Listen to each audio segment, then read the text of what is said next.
नमस्कार, स्वागत है आप सभी का केमिस्ट्री वन लाइनर्स में। और अभी हम 100 वन लाइनर्स जो हैं वो डिस्कस करने वाले हैं। तो चलिए शुरुआत करते हैं। पहला सवाल देखिए, art that uses acid to create patterns on metals, glass and other materials is called. देखिए ग्लास आपने देखा होगा जो विंडो पेन्स वगैरह के लिए यूज़ किया जाता है, और कुछ मेटल्स भी ऐसे होते हैं जिनके ऊपर आर्ट बनाई जाती है। ठीक है, कुछ पैटर्न्स ड्रॉ करे हुए होते हैं, किसी तरह की कोई कलाकारी होती है उसके ऊपर, तो उसको बनाने के लिए एसिड को यूज़ किया जाता है। तो सबसे पहले तो ये भी आपसे पूछा जा सकता है कि कौन सा एसिड यूज़ किया जाता है। तो हाइड्रोक्लोरिक एसिड जो है उसे यूज़ किया जाता है, और ये जो प्रोसेस है वो कहलाती है एचिंग। तो क्वेश्चन में आपको यही पूछा गया था, इस प्रोसेस को क्या कहते हैं। प्रोसेस होती है एचिंग। देखिए कोई सोल्यूशन है, उस सोल्यूशन के अंदर अगर H+ आयंस जो हैं उनके लिए बोला गया है कि इंक्रीज हो रहे हैं, तो OH- आयंस क्या होगा। तो देखिए किसी भी सोल्यूशन के अंदर जो H+ आयंस की कॉन्सेंट्रेशन है और जो OH- आयंस की कॉन्सेंट्रेशन है, इनका जो मल्टीप्लिकेशन है उसकी वैल्यू जो है वो कांस्टेंट है। तो अगर एक वैल्यू बढ़ रही है तो दूसरी वैल्यू क्या होगी, डिक्रीज होगी, और ये वैल्यू होती है 1 × 10⁻⁻14। कौन सा ऐसा एसिड है जिसको फर्टिलाइजर्स बनाने में और एक्सप्लोजिव्स बनाने में दोनों तरीके से इस्तेमाल किया जाता है। नाइट्रिक एसिड जो है इसका इस्तेमाल किया जाता है फर्टिलाइजर्स बनाने में। क्यों? क्योंकि वहाँ पे नाइट्रोजन की हमें रिक्वायरमेंट होती है फर्टिलाइजर्स में, तो नाइट्रोजन वहाँ पे मिल जाएगा आसानी से। और एक्सप्लोजिव्स के लिए एक्सप्लोजन की प्रॉपर्टीज होना ज़रूरी होता है, जिसको भी फुलफिल करता है नाइट्रिक एसिड। टोमेटो का पीएच आपको बताना है कौन सा होता है। तो टोमेटो हमने पहले ही बात करी थी, जो थोड़े से खट्टे फ्रूट्स होते हैं उनके अंदर आपका सिट्रिक एसिड पाया जाता है। और सिट्रिक एसिड जो है बहुत स्ट्रॉन्ग एसिड नहीं है, एक वीक एसिड है। वीक एसिड होने की वजह से टोमेटो का जो पीएच है वो आपको मिलेगा 5.5 से 7 के बीच में। अगर जो कलर है वो रेड से येलो हो जाता है, मिथाइल रेड का, तो कौन सा पीएच है। अगर जो कलर है वो चेंज हुआ है, रेड पहले था और कन्वर्ट होकर के अभी येलो बन गया है, तो ये होता है एसिडिक पीएच के ऊपर। तो ये पीएच 6 के ऊपर होता है एग्जैक्टली। वैसे अगर बोलें तो एसिडिक पीएच के ऊपर होता है। ये जो पीएच का मेथड है, जहाँ पे अगर आपके पास में H आयन कॉन्सेंट्रेशन होती है तो वहाँ से आप पीएच बता देते हो, ये सबसे पहले किसने डेवलप किया था। ये दिया गया था एक साइंटिस्ट के द्वारा जिनका नाम है सोरेनसन। ओके, अभी थोड़ी देर पहले हम बात कर रहे थे कि H+ और OH- का जो मल्टीप्लिकेशन है, जो प्रोडक्ट है, वो हमेशा कांस्टेंट रहता है, और उसकी वैल्यू कितनी है 1 × 10⁻⁻14। तो अगर किसी भी एक चीज़ की वैल्यू H आयन अगर बढ़ रहा है तो OH आयन क्या होगा, वहाँ पे डिक्रीज होगा। कौन सा ऐसा आपको बताना है, कौन सा ऐसा एक सब्सटेंस है जिसको एंटासिड की तरह से भी इस्तेमाल किया जाता है और लेक्सेटिव के जैसे भी इस्तेमाल किया जाता है। मैग्नीशियम हाइड्रोक्साइड जो है MgOH होल ट्वाइस, उसको इन दोनों की तरह इस्तेमाल किया जा सकता है। एंटासिड जो एसिडिटी दूर करने के लिए काम में लिया जाता है, और लेक्सेटिव के रूप में भी। आपको बताया है कि H आयन कॉन्सेंट्रेशन जो है किसी सोल्यूशन के अंदर वो है 10⁻⁻7। तो सोल्यूशन कैसा होगा, न्यूट्रल होगा, क्योंकि 10⁻⁻7 जो वैल्यू है वो 10⁻⁻14 की हाफ है। तो अगर हाफ कंसेंट्रेशन H आयन की यानी कि हाफ OH- आयन की होगी, और अगर दोनों की कॉन्सेंट्रेशन जो है वो इक्वल है, तो सोल्यूशन आपका कैसा होगा, न्यूट्रल होगा। अब देखिए एसिड और बेसिस को क्लासिफाई करने के लिए बहुत सारी थ्योरी दी थी। एरेनियस ने अपनी थ्योरी दी थी, ब्रॉन्स्टेड लोरी ने दी थी, उसके बाद लोन पेयर से रिलेटेड थ्योरी। तो इस तरह से 2-3 थ्योरीज हैं। इनमें से आपको यहाँ पे पर्टिकुलरली नाम दिया गया है ब्रॉन्स्टेड लाउरी थ्योरी के बारे में, और इसमें आपको पूछा है इसके अंदर एक एसिड कौन होता है। तो ब्रॉन्स्टेड लॉरी ने जो कंसेप्ट दिया था उसके अकॉर्डिंग जो प्रोटोन को डोनेट करता है, यानी कि जो H+ को डोनेट करता है, H+ किससे बना हुआ है, इसमें एक प्रोटोन ही होगा। ओके, तो H+ डोनेट करने वाला जो है प्रोटोन डोनर जो है उसे एसिड कहा गया है, और प्रोटोन एक्सेप्टर जो है उसे बेस कहा जाता है ब्रॉन्स्टेड लॉरी कॉन्सेप्ट के अकॉर्डिंग। अब आपको यहाँ पे एक स्टेटमेंट दिया गया है कि जितने सारे एरेनियस एसिड्स होते हैं, क्या वो सारे के सारे ब्रॉन्स्टेड लॉरी थ्योरी के अकॉर्डिंग भी एसिड्स होते हैं। तो ये बात एकदम सही है। एरेनियस ये कहते हैं कि जो भी एसिड्स होते हैं वो प्रोटॉन को डोनेट करेंगे, और जो बेसिस होते हैं वो क्या करते हैं, वो इलेक्ट्रॉन्स को डोनेट करते हैं। ठीक है, तो एरेनियस के अकॉर्डिंग भी और ब्रॉन्स्टेड लॉरी के अकॉर्डिंग भी जो एसिड का कॉन्सेप्ट है वो सेम है। तो ये जो स्टेटमेंट है ये एकदम सही है। ठीक है, अगला सवाल देखिए, जो वाटर का सेल्फ आयनाइजेशन है वो बहुत ही कम होता है, बहुत ही ज़्यादा कम होता है। तो इस वजह से वाटर को आप किस नाम से जानोगे, इसीलिए वाटर को हम बोलते हैं एक वीक इलेक्ट्रोलाइट। तो देखिए वीक इलेक्ट्रोलाइट के जैसे ही आप सिमिलरली वीक एसिड या वीक बेस को भी समझ सकते हो। जैसे कि अगर आप कार्बोक्सिलिक एसिड के अंदर हम एग्जाम्पल लेते हैं इथेनॉइक एसिड का, तो ये हमने 2 कार्बन का एसिड लिया, तो हम सब जानते हैं कि कार्बोक्सिलिक एसिड जो है वो वीक एसिड्स होते हैं। अब ऐसा क्यों? तो जब आप इसको वाटर के अंदर डालोगे तो इसका आयनाइजेशन बहुत ही कम होगा, इसका आयनाइजेशन कांस्टेंट भी काफ़ी कम होता है। इस वजह से क्या है, एक वीक इलेक्ट्रोलाइट है या फिर एक वीक एसिड हम इसे बोल सकते हैं। सिमिलर केस होता है वाटर के साथ में। जो सॉल्ट बनाने की प्रोसेस है उसके अंदर हम क्या करते हैं, एक एसिड और एक बेस की रिएक्शन करवाते हैं। एसिड और बेस के बीच में होने वाली रिएक्शन को हमने क्या कहा था, न्यूट्रलाइजेशन रिएक्शन। और यहाँ पे जो प्रोडक्ट्स का फॉर्मेशन होता है वो कौन से होते हैं, एक तो बनेगा सॉल्ट और दूसरा रिलीज होता है उसके साथ में वाटर। ओके, सी वाटर का पीएच कितना होता है, सी वाटर एल्केलाइन होता है, सी वाटर का पीएच होता है 8 के आसपास। कौन सा ऐसा एसिड है, कौन सा ऐसा सब्सटेंस है जिसको एसिड्यूलेंट के फॉर्म में यूज़ किया जाता है? फॉस्फोरिक एसिड जो है उसको एसिड्यूलेंट के फॉर्म में फूड किया जाता है खाने के अंदर। ओके, फूड में, फूड के लिए पूछा है इसको। वैसे तो एसिडिक प्रॉपर्टी देने के लिए आप किसी भी एसिड को यूज़ कर सकते हो, बट फूड के लिए हम ऐसा सब्सटेंस यूज़ करेंगे जिससे किसी भी तरह का कोई ऐसा कन्वर्जन ना हो जो कि इन फ्यूचर वो खाना खाने वाले पर्सन के लिए की सेहत के लिए ठीक ना हो। ठीक है, कौन सा हम यूज़ करेंगे, फॉस्फोरिक एसिड। कौन सा क्या टर्म आप इस्तेमाल करोगे जब कोई सॉल्ट का फॉर्मेशन होता है, कंप्लीट न्यूट्रलाइजेशन ऑफ एसिड से? ठीक है, तो कंप्लीट न्यूट्रलाइजेशन से क्या समझते हैं आप? जैसे देखिए सल्फ्यूरिक एसिड है, अगर आप इसका न्यूट्रलाइजेशन करते हो, ये हम एक एसिड है, इसको आपने ले लिया कोई भी बेस, मान लीजिए आपने NaOH ले लिया, तो यहाँ पे क्या होगा, यहाँ पे 2 पॉसिबिलिटीज होंगी। सबसे पहले एक हाइड्रोजन का रिमूवल होगा, एक हाइड्रोजन के रिमूवल से यहाँ पे एक पहला प्रोडक्ट जो बनेगा वो होगा NaHSO4, और उसके बाद दूसरा हाइड्रोजन भी रिमूव हो जाएगा तो यहाँ पे बनेगा Na2SO4। तो ये जो सॉल्ट बना है फाइनली दोनों हाइड्रोजन के रिमूव होने के बाद में, यहाँ पे इस एसिड का कंप्लीट न्यूट्रलाइजेशन हो चुका है। और कंप्लीट न्यूट्रलाइजेशन होने के बाद में जिस सॉल्ट का फॉर्मेशन होता है उसे आप किस नाम से जानते हैं, उसे हम नॉर्मल सॉल्ट के नाम से जानते हैं। ठीक है, इसके लिए हम कोई ऐसे टर्म यूज नहीं करेंगे कि एसिडिक है या बेसिक है, जस्ट एक नॉर्मल सॉल्ट है because it is formed after complete neutralisation. K2CO3 के बारे में इसी तरह आपको बताना है। K2CO3 देखिए यहाँ पे रिएक्शन क्या हुई होगी, H2CO3 कार्बोनिक एसिड लिया है, ठीक है, कार्बोनिक एसिड के साथ में हमने बेस ले लिया KOH। ठीक है, तो आपके पास में एक एसिड है, एक आपके पास में बेस है। कौन सी रिएक्शन है, न्यूट्रलाइजेशन रिएक्शन। तो सबसे पहले यहाँ पे क्या होगा, एक हाइड्रोजन रिमूव होगा तो यहाँ पे फॉर्मेशन होगा KHCO3 का। उसके बाद में क्या होगा, एक और हाइड्रोजन का रिमूवल हो जाएगा और किसका फॉर्मेशन हो जाएगा, K2CO3 का।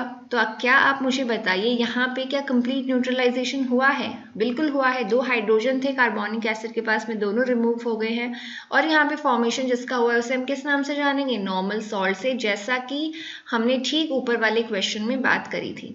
ओके, अब देखिए अगर यहीं पे आप बोले अगर पार्शियल न्यूट्रलाइजेशन होता है कार्बोनिक एसिड का, ठीक है, ये देखिए यहाँ पे H2CO3 का अगर पार्शियल न्यूट्रलाइजेशन होगा तो उससे क्या बनेगा, तो उससे यहाँ पे बनेगा आपका KHCO3 हो सकता है। अब क्योंकि यहाँ पे आपको बेस नहीं दिया हुआ है दूसरा, तो H2CO3 का जब पार्शियल न्यूट्रलाइजेशन होगा तो दोनों हाइड्रोजन का रिमूवल नहीं होगा, एक हाइड्रोजन बच जाएगा। तो यहाँ पे किसका फॉर्मेशन होगा, HCO3, ओके, हाइड्रोजन कार्बोनेट का। वाटर का पीएच कितना होता है, वाटर का पीएच हम न्यूट्रल मानते हैं जो कि इतना होगा 7। पहली जो सक्सेसफुल थ्योरी थी एसिड्स और बेसिस के बारे में किसने दी थी, वो दी थी एरेनियस ने, जिनका कॉन्सेप्ट है अलग से कि उनके अकॉर्डिंग एसिड्स कौन होते हैं और बेसिक कौन होते हैं, बेसिक सॉरी। फिनोफ्थलीन का जो कलर है, अगेन फिनोफ्थलीन एक इंडिकेटर है, केमिकल इंडिकेटर है, इसका बेसिक सोल्यूशन के अंदर आपको कलर बताना है कैसा होता है। बेसिक सोल्यूशन में फिनोफ्थलीन होता है पिंक कलर का। ओके, अगर किसी सोल्यूशन का पीएच जो है वो 7 से कम हो जाएगा तो वहाँ पे क्या होगा, वो सोल्यूशन एसिडिक बन जाएगा। तो देखिए हमारा ये जो पीएच का रेंज है 0 से लेकर के 14 तक हम यूजुअली पीएच लेते हैं रूम टेम्परेचर के ऊपर, और इसका जो सेंटर है दैट इज 7 को हम मानते हैं न्यूट्रल। 7 से पहले की जितनी भी वैल्यूज है ये आपकी होती हैं एसिडिक, और 7 to 14 के बीच की जो वैल्यूज हैं वो सारी कैसी होती हैं, बेसिक। तो सवाल में पूछा गया था कि 7 से वैल्यू कम हो चुकी है पीएच की, तो क्या होगा, सोल्यूशन जो कैसा है, एसिडिक होगा, अम्लीय होगा। जितनी भी आपकी सोप्स होती हैं, लिक्विड सोप्स हैं या फिर शेविंग क्रीम्स हैं, उनके अंदर किस चीज़ का इस्तेमाल किया जाता है, उसमें इस्तेमाल किया जाता है पोटेशियम हाइड्रोक्साइड का। ओके, एक वाटर मॉलिक्यूल है आपके पास में that donates a proton, H2O है, उसने क्या किया, एक H+ को डोनेट कर दिया। ओके, H+ को इसने डोनेट कर दिया, तो H+ को डोनेट करने के बाद में वाटर के पास में क्या बचेगा, OH- बचेगा, जिसे हम हाइड्रोक्साइड आयन के नाम से जानते हैं। और हाइड्रोक्साइड आयन कैसा चार्ज होता है, नेगेटिवली चार्ज होता है। ठीक है, इजी है ये सवाल। तो सलाइवा का पीएच आपको बताना है, तो सलाइवा का पीएच जो है वो भी बेसिक होता है। क्यों? क्योंकि बहुत सारा यहाँ पे म्यूकस जो है वो रिलीज होता है इस वजह से। ठीक है, तो जो सलाइवा का पीएच है वो होता है 6। NaHSO4 का आपको बताना है कि क्या है। तो देखिए थोड़ी देर पहले ही हमने H2SO4 का जब न्यूट्रलाइजेशन किया था NaOH के साथ में, तो पहले स्टेप में ही मैंने इसी का फॉर्मेशन किया था NaHSO4, और सेकंड स्टेप पे यहाँ पे किसका फॉर्मेशन हुआ था, Na2SO4। तो ये जो प्रोडक्ट बना है NaHSO4, ये पार्शियल न्यूट्रलाइजेशन से बना है, और इसके पास में एक H+ आयन भी है। जब ये एक H+ आयन दे देगा और जब एक सोडियम आकर के इसमें अटैच हो जाएगा, तब फॉर्मेशन होगा ना Na2SO4 का। तो इसके पास एक कैपेसिटी है अभी भी कि इसके पास ये जो हाइड्रोजन है ये इसको दे सकता है, और H+ आयंस जो देते हैं उनको हम क्या बोलते हैं, एसिडिक नेचर बोलते हैं उनका, बट है तो ये सॉल्ट, तो इसके लिए हम बोलेंगे कि ये एक एसिडिक सॉल्ट है। ओके, बेस का जो टेस्ट है वो कैसा होता है, बेसिस का टेस्ट जो है वो बिटर होता है, कड़वे होते हैं ये टेस्ट में। टोमेटो जूस का पीएच अगेन आ गया है, टोमेटो जूस का पीएच हमने कितना बताया था, 5 to 7 के बीच में होगा। ओके, एक ही वैल्यू याद रखनी है आपको, अलग अलग हम नहीं याद रखेंगे, 5.5 to 7 के बीच में। किसी भी सॉल्ट का जो पहला नाम हम देते हैं, जैसे कि NaCl का नाम है, देखिए सॉल्ट आया तो हम सबसे ईजीएस्ट सॉल्ट लेंगे हम, इसका नाम क्या बताते हैं, हम इसका नाम बताते हैं सोडियम क्लोराइड। तो अब आप क्या आपके दिमाग में कभी ये सवाल आया है कि आपने सोडियम को भी पहले क्यों लिखा है, क्लोराइड को पहले क्यों नहीं लिखा है? तो इनके चार्जेस यहाँ पे लिख लेते हैं हम Na+ और Cl-। तो देखिए कभी भी किसी भी सॉल्ट का जब आप नाम लिखते हो तो जो मेटल होता है या फिर जो पॉजिटिवली चार्ज आयन होता है उसका नाम पहले लिखा जाता है हमेशा। ठीक है, तो मेटल जो है सोडियम है, इसके अंदर मेटल पहले नाम लिखा जाएगा मेटल का। ओके, ऐसे सब्सटेंसेस जो एसिड के साथ में और बेस के साथ में दोनों के साथ में रिएक्ट कर लेते हैं उनको हम क्या बोलते हैं, उनको हम बोलते हैं एम्फोटेरिक सब्सटेंसेस, यानी कि ये दोनों तरह से इजीली रिएक्ट कर जाएंगी।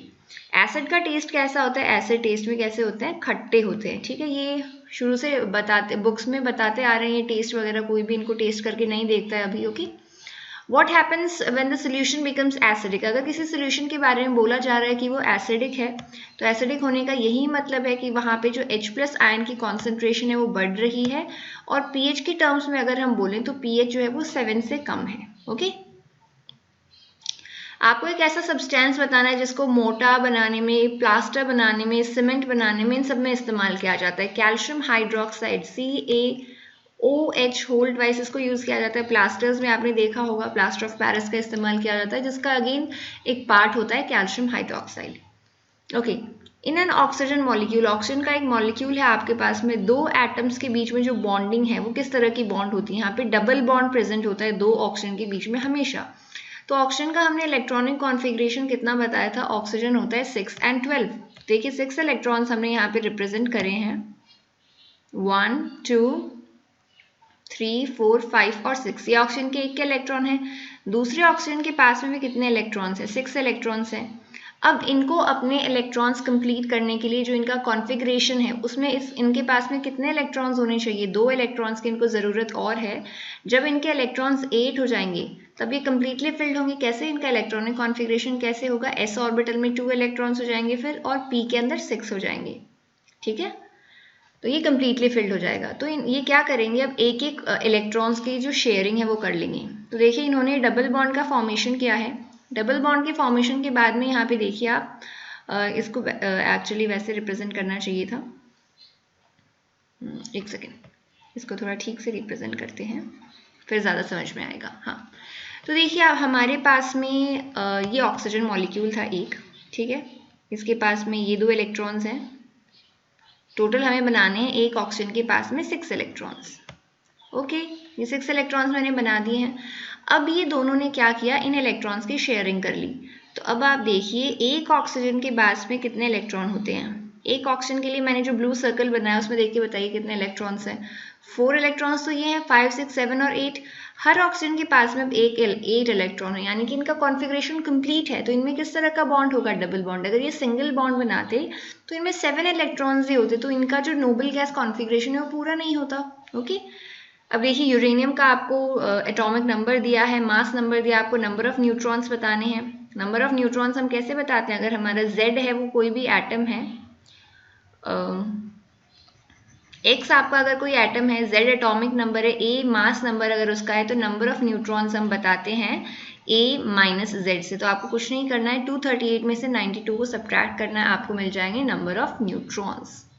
यूनिवर्सल सॉल्वेंट वाटर को यूनिवर्सल सॉल्वेंट के नाम से जाना जाता है। ओके, क्योंकि पोलर और नॉन पोलर दोनों तरह के जो सोल्यूट्स हैं वो मिक्स हो जाते हैं वाटर के अंदर। क्रायोलाइट का फॉर्मूला आपसे पूछा है, देखिए Na3AlF6 जो है इसको क्रायोलाइट के नाम से जाना जाता है। एक्वा रेजिया क्या होता है? तो देखिए एक्वा रेजिया में हमने ये बात तो करी थी कि कॉन्सेंट्रेटेड HCl और कॉन्सेंट्रेटेड नाइट्रिक एसिड होता है, बट उसका रेशियो जानना ही बहुत ज़्यादा ज़रूरी है। जो हाइड्रोक्लोरिक एसिड है उसका रेशियो होता है 3 और जो हमारा नाइट्रिक एसिड है दैट इज़ 1। 3:1 रेशियो होना बहुत ज़रूरी है, तभी हम उसको एक्वा रेजिया बुलाएंगे। रबर जो है किसका प्रोडक्ट है? रबर एक प्रोडक्ट है लेटेक्स का। काइनेटिक थ्योरी ऑफ गैसेस के अकॉर्डिंग जो एब्सोल्यूट जीरो टेम्परेचर है उस पर क्या होता है? एब्सोल्यूट जीरो टेम्परेचर हमने बताया था 0 केल्विन को एब्सोल्यूट जीरो टेम्परेचर के नाम से जानते हैं। और यहाँ पे क्या होता है? हमने माना है कि थ्योरेटिकली ये सबसे मिनिमम टेम्परेचर है और इस टेम्परेचर के ऊपर गैसेस के पार्टिकल्स का कोई भी मूवमेंट नहीं होता है। कल हमने बताया था कि मैटर जिस भी पार्टिकल से बना हुआ होता है वो हमेशा मूव करते रहते हैं, और ये मूवमेंट जो है वो सबसे ज़्यादा किस में पाई जाती है? गैसेस में पाई जाती है। तो हमने सिर्फ थ्योरेटिकल पर्पस के लिए ये मान लिया है कि एक टेम्परेचर है जिसके ऊपर गैसेस के जितने भी मॉलिक्यूल्स हैं ये आपस में मूवमेंट नहीं कर रहे होंगे। ओके, तो जितना भी मोशन है वो सब सीज हो जाएगा, स्टॉप हो जाएगा। सल्फर का मेन यूज क्या है? सल्फर का मेन यूज है हाइड्रोक्लोरिक एसिड के मैन्युफैक्चर के अंदर। ठीक है, H2SO4 को बनाने के लिए SO2 और ऑक्सीजन का इस्तेमाल किया जाता है इंडस्ट्रीज के अंदर जहाँ पे सल्फ्यूरिक एसिड का बनाना होता है वहाँ पे। रस्टिंग ऑफ आयरन जो है ये क्या है? एक कोरोजन प्रोसेस है, कोरोजन का एक फॉर्म है रस्टिंग ऑफ आयरन। वाटर किसका एग्जाम्पल है? वाटर एक एम्फोटेरिक सब्सटेंस है, और एम्फोटेरिक सब्सटेंस क्या होते हैं हमने थोड़ी देर पहले ही डिस्कस करी। वाटर क्या करता है? एसिड के साथ भी रिएक्ट करता है और बेस के साथ भी रिएक्ट करता है। What is the term used for a salt containing a replaceable OH group? अगर किसी सॉल्ट के अंदर एक replaceable OH ग्रुप है यानी वो अपना OH डोनेट कर सकता है तो वो कैसा होगा? बेसिक सॉल्ट होगा, क्योंकि एक बेस होने की डेफिनेशन यही है। जो कंपाउंड, जो कोई भी आपके पास में एक कंपाउंड है अगर वो H आयन डोनेट कर सकता है तो वो एसिड होता है, और OH माइनस अगर डोनेट करता है तो वो बेसिक होगा। बट क्वेश्चन में आपको बता दिया कि एक सॉल्ट है पर फिर भी इसके पास OH है, तो ये कैसा होगा? बेसिक सॉल्ट होगा। आपको बताना है कि अनप्लेजेंट फिशी ऑर्डर का रीजन क्या होता है। अमीन्स जो है, अमीन्स की बेसिकली ये सुगंध के बारे में बताया कि किस तरह की होती हैं। मछलियों की गंध के ऑलमोस्ट इक्विवेलेंट होती है अमीन्स की स्मेल। अगर आपने अमोनिया की स्मेल भी अगर देखी होगी लेबोरेटरीज के अंदर सूंघी होगी, so that is also a very bad smelling compound. Milk of magnesia का पीएच आपको बताना है। मिल्क ऑफ मैग्नीशिया जो है ये आपका होता है बेसिक, और इसकी पीएच कितनी होती है? 10 होती है।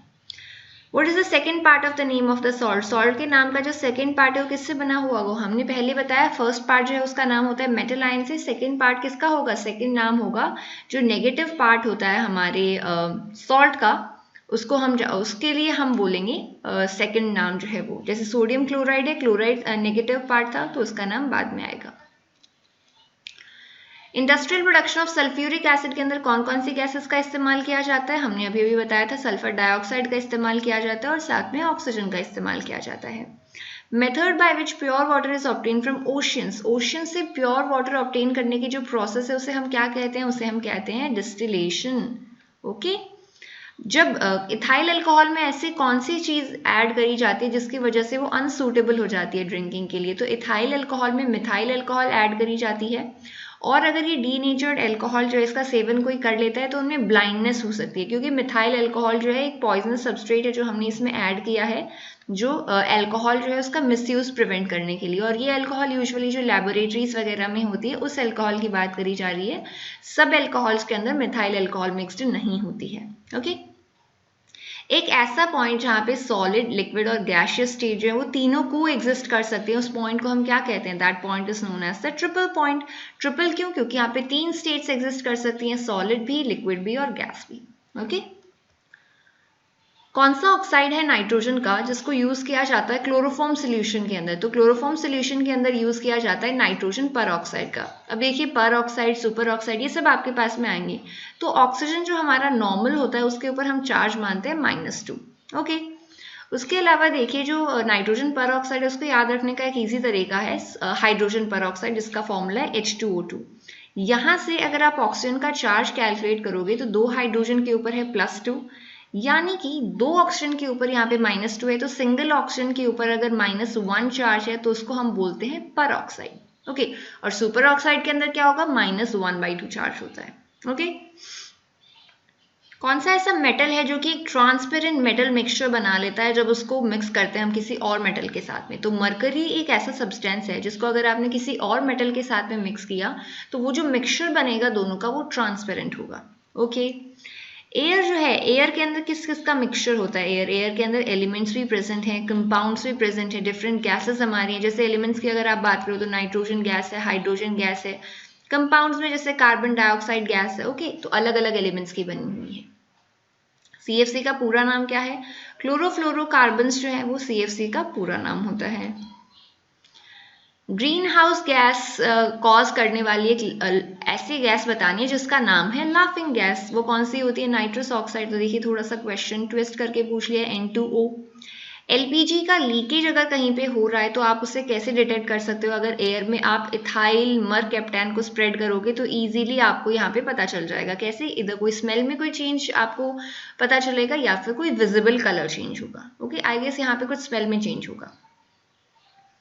सोप की जो एंटीसेप्टिक प्रॉपर्टीज होती है वो कौन से सब्सटेंस की वजह से होती है? सोप के अंदर ऐसा क्या है जिसकी वजह से वो एंटीसेप्टिक होता है? बीथ्यूनल नाम का एक कंपाउंड जो है वो प्रेजेंट है सोप में जिसकी वजह से वो एंटीसेप्टिक होती है। जो डोमेस्टिक गैस सिलेंडर के अंदर LPG हम स्टोर करते हैं वो जो है LPG के अलावा जो गोबर गैस प्लांट है उसके अंदर भी सिमिलर गैस का फॉर्मेशन होता है जिसको आप किसी भी स्टेज के ऊपर स्टोर कर सकते हो, किसी भी स्टेज के ऊपर वो बनाई जा सकती है। ओके बेस जो है, कोई भी अगर बेसिक सब्सटेंस है वो अगर आपकी स्किन के ऊपर गलती से गिर जाएगा तो क्या होगा? अगर बेस आपकी स्किन पे गिरेगा तो आपकी स्किन को जो है वो नुकसान पहुंचाएगा। और एसिड्स जो है, एसिड आपकी स्किन का कोरोजन शुरू कर देते हैं। Okay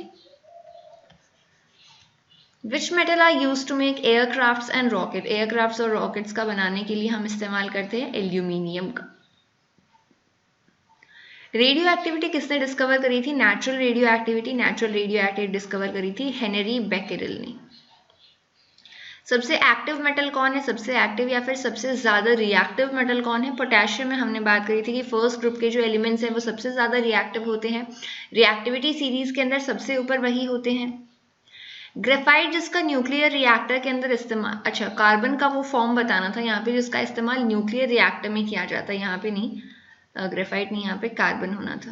okay carbon use in nuclear reactor. Carbon का कौन सा फॉर्म यूज किया जाता है? ग्रेफाइट को यूज किया जाता है न्यूक्लियर रिएक्टर के अंदर। आपको बतानी है वो गैस जिसको कॉमनली यूज किया जाता है एडवर्टाइजमेंट के लिए, जो साइन बोर्ड्स यूज करते हैं उनमें, और जो डेकोरेटिव लाइट्स होते हैं उनके ऊपर जो लाइटिंग है उनके अंदर एक गैस होती है, वो कौन सी होती है? वो होती है नियॉन। ओके सल्फर जो है ये टर्म कौन सी लैंग्वेज का है? सल्फर टर्म जो है वो लैटिन लैंग्वेज का है।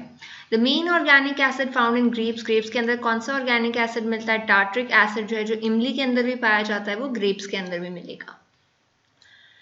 डाइजेस्टिव जूस जो है स्टमक का, उसका मेन कंपोनेंट कौन होता है? हाइड्रोक्लोरिक एसिड होता है, HCl, जो कि कॉन्सेंट्रेटेड एसिड है। मैग्नेटाइट का फॉर्मूला Fe3O4, हेमेटाइट का फॉर्मूला Fe2O3। ओके कंफ्यूजिंग है, दोनों साथ में याद रखिए। व्हाइट फॉस्फोरस को जनरली कहाँ रखा जाता है? व्हाइट फॉस्फोरस को केरोसिन के अंदर रखा जाता है, और केरोसिन के अंदर उन्हीं चीजों को रखा जाता है जो कि बहुत ज्यादा रिएक्टिव होती हैं। रेफ्रिजरेटर में जो कूलिंग की प्रोसेस है किस तरह से होती है? रेफ्रिजरेटर में कूलिंग होती है किसी ऐसे सब्सटेंस की इवेपोरेशन से जो कि लिक्विड, वॉलेटाइल हो और लिक्विड हो। वॉलेटाइल लिक्विड के इवेपोरेशन की वजह से जो एनर्जी मिलती है that is used in the cooling. Itai जो डिजीज है वो किसकी पॉइजनिंग से होती है? ये होती है कैडमियम की पॉइजनिंग से। जो ग्लास है, ग्लास अगर ब्लू कलर का है तो आपको समझ जाना चाहिए कि वो कलर उसको किस सब्सटेंस से मिला है? कोबाल्ट ऑक्साइड से। ऐसा मेटल जिसको ऑक्सीडाइज करना मुश्किल हो उसे हम क्या कहेंगे? उन्हें हम जानते हैं नोबल मेटल्स के नाम से, और नोबल मेटल्स आपके कौन से हैं? कॉइनेज मेटल्स जैसे सिल्वर है, गोल्ड है। ओके। सबसे पुराना पेस्टिसाइड कौन है? नेचुरल पेस्टिसाइड निकोटीन जो it is the oldest pesticide, जो बहुत पहले से यूज करते आ रहे हैं लोग। पीवीसी जो है प्लास्टिक इंडस्ट्री में बहुत ज्यादा यूज है, उसका पूरा नाम क्या है? पीवीसी का है पॉलीविनाइल क्लोराइड, जो किसका पॉलीमर है? विनाइल क्लोराइड का। हाइड्रोजन के कितने आइसोटॉप्स हैं? हाइड्रोजन के 3 आइसोटॉप्स हैं, उनके नाम क्या क्या है? हाइड्रोजन है, ड्यूटेरियम है और ट्राइटियम है। कौन सा ऐसा मेटल है जिसको इलेक्ट्रोमैग्नेट्स बनाने में यूज किया जाता है? तो मैग्नेट्स आपकी आयरन से बनी हुई होती है, इलेक्ट्रोमैग्नेट्स बनाने के लिए सॉफ्ट आयरन का इस्तेमाल किया जाता है। जो आइसोटोप्स होते हैं उनकी कुछ कुछ प्रॉपर्टीज डिफरेंट होती हैं। ऐसा क्यों? क्योंकि उनके अंदर जो नंबर ऑफ न्यूट्रॉन्स है वो अलग अलग होते हैं। ठीक है, क्योंकि एटॉमिक नंबर तो हमने सेम बताया था, आइसोटोप्स के अंदर जो डिफरेंट है वो क्या होता है? Number of neutrons. Maximum moisture content जो है कंपोस्टिंग मिक्सचर, जो कंपोस्ट बनाई जाती है, कंपोस्ट या वर्मी कंपोस्ट आपने देखा होगा, मेन्योर का एक फॉर्म है, उसके अंदर कितना मैक्सिमम मॉइस्चर कंटेंट जो है वो पॉसिबल है, कितना होना चाहिए? 65% जो है ये मैक्सिमम मॉइस्चर कंटेंट है, इससे ज़्यादा उसमें नहीं होना चाहिए।